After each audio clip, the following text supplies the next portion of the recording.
makasih Kak Sarah dan teman-teman semua. Jadi ini izin coba sharing gitu ya, apa yang udah aku baca di bab 3 dan 4. Oh ya, kenalin aku Feby dari tim HR ya teman-teman semua. Nah mungkin sekarang dari yang bab 3 dulu tentang mengelola waktu dan input Anda. Ya ini mungkin karena jadiin bahasa Indonesia ya guys, jadi judulnya tuh agak susah dan bacanya juga kayak apa sih ini gitu ya artinya. Cuman kayak sebenarnya ini lebih ke arah kenapa sih kita perlu mengelola waktu padahal kita ngomongin overthinking gitu teman-teman. Mungkin boleh digedein lagi, saya maaf, di zoom lagi aja per kotak gitu kan. Nah, jadi kenapa kita tetap ngomongin time management gitu ya, padahal kita lagi ngomongin overthinking gitu, karena ketika kita misalnya stres gitu ya, terus kita akhirnya overthinking dan segala macam, terus ada orang nih nyolek, meditasi aja gitu ya, healing aja, terus kita malah mikir, bentar, gue aja nggak ada waktu nih gitu kan, kerjaan udah banyak banget, gue aja nggak ada waktu buat healing, buat meditasi, yang ada jadi makin stres dong kayak gitu. Padahal kalau di buku itu tertulis bahwa kita yang bertanggung jawab penuh menyetir kehidupan secara sadar agar kita bisa memaksimalkan waktu dan energi yang kita miliki gitu. Jadi sebenarnya time management itu tetap kita perlukan nih untuk mengcounter si overthinking ini gitu, karena kalau kita ngerasa kita nggak punya waktu apalagi untuk kita merilis our overthinking, ya gimana kita mau ngerilis itu gitu kan.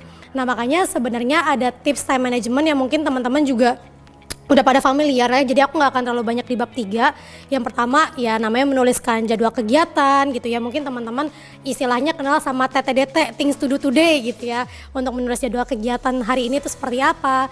Yang kedua, kalau kita misalnya ada tugas besar nih, misalnya satu project besar, let's say misalnya pengajian misalnya ya, kalau kita kirim pengajiannya itu ya kita akan pusing gitu, tapi kita coba breakdown tugas-tugas apa sih yang perlu kita capai di pengajian. Oh kita breakdown, kita harus ngehubungin ustadz, habis itu kita bikin kita bikin apa, dan itu yang kita tulis di jadwal kegiatan kita gitu, bukan si pengajian bulanannya. Jadi kita perlu breakdown tugas yang besar menjadi tugas yang lebih kecil lagi. Yang ketiga, pikirkan proses ketimbang hasil gitu. Jadi kita nggak jam dulu nih ke hasilnya gitu ya, tapi kita pikirin dulu sebenarnya di saat ini yang tadi Kak Diana bilang gitu ya, kita pikirin yang saat ini terjadi aja gitu. Nggak usah lagi nanti misalnya nextnya, aduh nanti relate nggak ya, Paragonian rame nggak ya yang ikut misalnya kayak gitu. Tapi kayak prosesnya kita udah sebaik mungkin nggak sebenarnya untuk mensupport agar Paragonian bisa ikut gitu. Bisa kayak gitu. Yang keempat, it's okay menolak hal-hal yang tidak penting. Nah ini mungkin agak susah juga gitu ya di Paragoni, karena kayak banyak banget gitu tugasnya, kerjain ini ya, habis itu yang ini ya gitu. Padahal kita punya hak untuk, kalau kita merasa ini bukan sesuatu yang sangat urgent dan important, nanti mungkin akan dijelasin gitu ya, kita bisa kok menolak itu gitu teman-teman. Dan jangan ragu untuk lebih asertif lagi menolak pekerjaan misalnya atau apapun itu yang dirasa kita belum bisa pegang. Sama yang terakhir, self reflections nih, sebenarnya apakah yang selama ini kita lakukan tuh sudah benar atau belum gitu. Balik lagi sih tadi yang dibilang sama Kak Diana sama Kak Yasmin gitu ya, kita coba nge-reflect lagi, sebenarnya kita iterasi lagi nih, apakah sebenarnya yang kita udah lakukan saat ini udah benar belum ya dalam time management gitu. Dan yang di bawahnya itu lebih kepada kepribadian kita nih dalam mengatasi time management itu. Kadang-kadang kita juga nggak sadar gitu bahwa kita juga punya sifat-sifat yang bisa mengganggu time management kita. Contoh yang namanya time meter gitu, gimana kita menerima permintaan semua orang gitu ya, kita sangat ngerjain ini, oh ya terima, kerjain ini terima, padahal kita sendiri tuh nggak sanggup gitu teman-teman untuk kerjain itu gitu. Itu sikap kita juga loh sebenarnya yang bisa membuat kita overthinking juga, itu harus diperhatikan juga. Yang kedua adalah procrastinator atau mengulur-ulur pekerjaan. Ini juga mungkin udah lebih sering ya teman-teman kita dengar, kita ulur-ulur pekerjaan kita sampai deadline gitu ya, ada kita makin stres gitu. Yang ketiga, distractor gitu ya, pastinya kita lagi ngerjain sesuatu, WA muncul, tring, dilihat gitu kan. Ya itu yang sesimpel itu ya yang membuat kita kadang kayak jadi overthinking, padahal kita lagi mikirin sesuatu, jadi ada tugas tambahan, mau ditambah kita time meter juga gitu ya, makin di overthinkingnya double gitu. Terus ada underestimator gitu, kayak ngerasa nge-book misalnya ya, kayak ngebook kalender nanti aja deh gitu, misalnya kayak gampang banget. Padahal it takes time loh, ada 1.200 Paragonian misalnya yang di invite gitu, dan kita ngerasa itu cimpi, padahal itu tuh enggak teman-teman kayak gitu.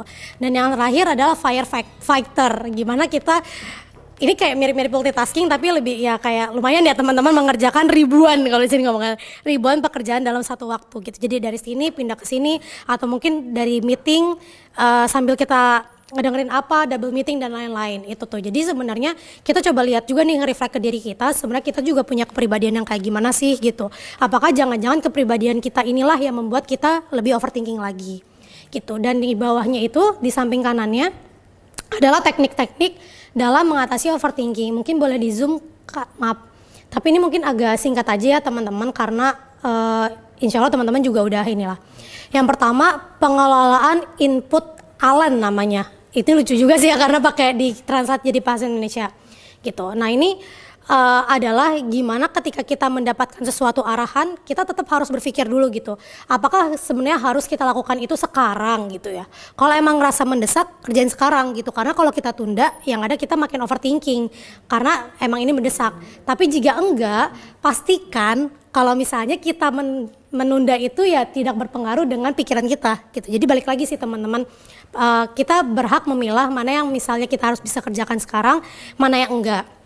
Nah, kita bisa tahu mana itu yang bisa kita kerjakan sekarang, mana yang enggak, disambung sama metode Eisenhower itu ya. Mungkin teman-teman udah lihat urgent important ya, yang teman-teman mungkin udah apal banget kalau kita training tentang time management gitu ya.